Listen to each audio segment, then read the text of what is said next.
म किन यो कुराहरू भन्दैछु भने विषय र प्रसङ्ग फरक नहोस्, यो पुस्ता विशेषता हामी मर्दै बिउजिँदै हामी यो ठाउँमा छौँ।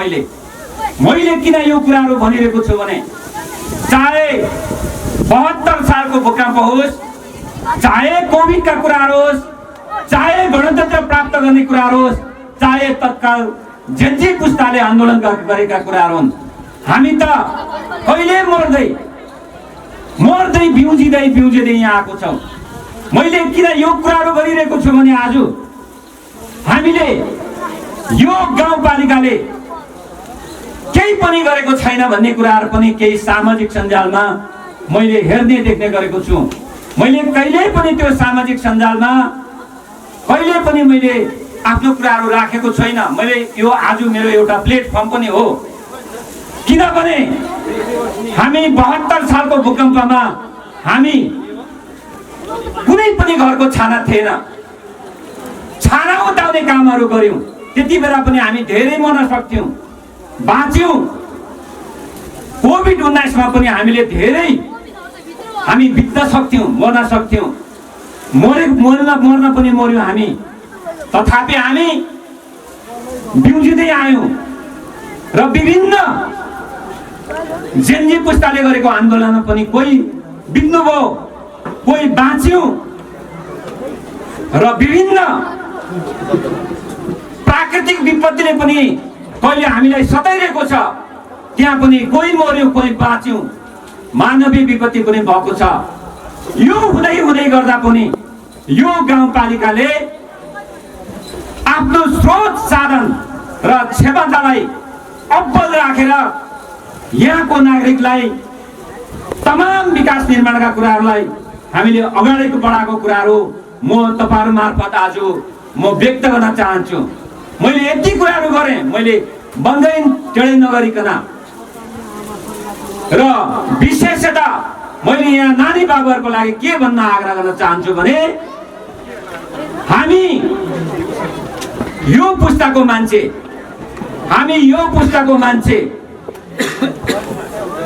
धेरै यहाँ सरहरू हुनुहुन्छ, धेरै यो गाउँपालिकामा निजामती कर्मचारी, सहसचिव, सचिवसम्म हुनुभएको छ।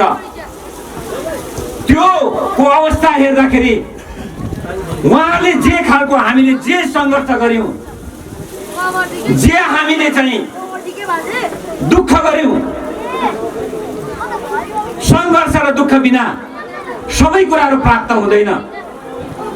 हिजो हामी कम्प्युटर भन्ने कुराहरू हामीलाई थाहा थिएन, सडक बन्ने कुराहरू हामीलाई थाहा थिएन, यी तमाम विकास निर्माणका कुराहरू हामीलाई थाहा थिएन, तर सङ्घर्ष गर्दै यो ठाउँमा आएको छौँ।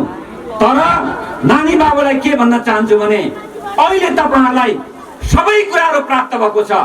त्यो प्राप्त भएको कुरालाई तपाईले अनुसरण गरेर यो गाउँपालिकालाई, यो राज्यलाई तपाईले योगदान दिनु भएन भने त्यसको अर्थ रहँदैन। उदाहरणको निम्ति यो गाउँपालिकाले यो राष्ट्रपति रनिङ सेल खेलाउँदै गर्दाखेरि तपाईहरुलाई यसलाई रमाइलोको रूपमा नदिकन कम्तीमा पनि यसलाई मैले अघि भने जस्तै गरी तपाईले हामीले हाम्रो सङ्घर्ष बिना धेरै कुराको चाहिँ विज्ञान र प्रविधि हामीसँग छँदा पनि त्यसलाई उपयोग गर्न सकेन भने त्यो व्यर्थ मात्रै हुनेछ। तपाईलाई भोलिका दिनले तपाईलाई श्राप्नु हुनेछ। हामी त पछि पर्यौं, हामी त धेरै सङ्घर्ष गर्यौं। एकजना यही चाहिँ जिल्लामा चाहिँ पुनर्निर्माण प्राधिकरणको चाहिँ प्रमुख भएर चाहिँ आउनु भएको थियो। उहाँले यो गाउँपालिकाको लागि पनि धेरै सहयोग गर्नुभयो। उहाँको नाम गणेश अर्याल, उहाँ कुनै जिल्लाको अहिले सिडिओ हुनुहुन्छ। उहाँले भन्नुभएको थियो उहाँ पढ्दाखेरि एसएलसीसम्म उहाँले आफ्नो खुट्टामा जुत्ता भन्ने थाहा थिएन। उहाँलाई चिसो हुँदाखेरि 3 घण्टा पढ्न जाँदाखेरि मैले किन यो उदाहरण दिइरहेको छु भने चिसो हुँदाखेरि आफैले पिसाब फेरेर खुट्टामा तातो बनाएर हिँडेको अवस्थाहरू थियो। त्यसैले सङ्घर्ष गरेर मात्रै म यो ठाउँमा आएको। मलाई भन्दै हुनुहुन्थ्यो भने तपाईहरुको अहिले सबै कुराहरू विज्ञान र प्रविधिले तपाईहरुको एउटै हातले संसार देखिने संसार पुग्ने चीज तपाईहरुको माध्यममा छ, तपाईहरुको बीचमा छ। त्यो चीज यो गाउँपालिकाले उपलब्ध गराएको छ। त्यसलाई तपाईले विशेषतः उपयोग गर्नुस् भन्ने कुराहरू म तपाईहरुको बीचमा राख्न चाहन्छु। मैले यति कुराहरू गरे, मैले धेरै कुराहरू भन्न जरुरी छैन। यहाँ केही जिज्ञासा, केही सुझावहरू, केही सल्लाहहरू आएको छ। हुन सक्छ केही कमी कमजोरी हामी सबै कुराहरू हामी सही भन्न सक्दैनौँ, केही कमजोरीहरू होलान्। विकासको निर्माणका कुराहरूमा पनि अघि कुराहरू उठेको छ। यो गाउँपालिकाले के हो भन्ने कुराहरू अहिले मैले यहाँ चाहिँ आफ्नो वक्तव्यबाट भन्दाखेरि त्यो राम्रो हुँदैन।